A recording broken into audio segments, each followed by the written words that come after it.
Telangana ration కార్డుదారులు జర భద్రం.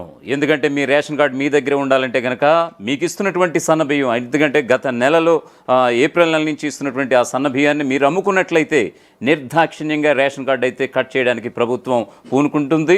Already Mancherial జిల్లాలో జరిగినటువంటి ఒక సందర్భాన్ని అయితే మీకు గుర్తు చేస్తున్నాను. ఎందుకంటే ఆదిలాబాద్ జిల్లా మంచిర్యాల ఉమ్మడి ఆదిలాబాద్ జిల్లా మంచిర్యాల కలెక్టర్ విషయానికి వస్తే కనుక ఆయన జిల్లాలో ఉన్నటువంటి 11 మంది ఎవరైతే ఉచిత రేషన్ బియ్యాన్ని అమ్ముకుంటున్నారో వాళ్ళందరికీ సంబంధించినటువంటి ఆ రేషన్ కార్డులన్నిటిని కూడా తొలగించినటువంటి పరిస్థితి.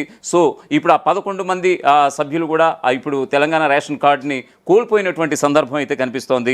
సో ఈ క్రమంలో ఆల్రెడీ ఒకవైపు సన్నబియ్యం ఇస్తూనే మరోవైపు రేషన్ కార్డుదారులకి చిన్న అలర్ట్ అని కూడా చెప్పుకోవచ్చు. ఖచ్చితంగా మీరు కనుక, ఎందుకంటే గతంలో దొడ్డు బియ్యం ఇచ్చేది సర్కార్, అవి తినలేక జనాలు ఏం చేసేవారంటే సమీపంలో ఉన్నటువంటి కిరాణా షాపులకు, సమీపంలో ఉన్నటువంటి వర్తకులకు అమ్మేస్తున్నటువంటి సందర్భం. సో ప్రభుత్వం దొడ్డు బియ్యం కాదు, ఖచ్చితంగా సన్నబియ్యం ఇస్తున్నాం, ఈ సన్నబియ్యాన్ని మీరు ఖచ్చితంగా తినండి అంటూ కూడా రేవంత్ సర్కార్ చెప్పినటువంటి ఈ సమయాన ఖచ్చితంగా ఎవరైతే ఈ సన్నబియ్యాన్ని ఎవరైతే అమ్ముకుంటున్నారో అటువంటి రేషన్ కార్డు లబ్ధిదారులకి అయితే చెక్ పెట్టే విధంగా అయితే ప్రభుత్వం అయితే చర్యలకు ఉపక్రమించింది.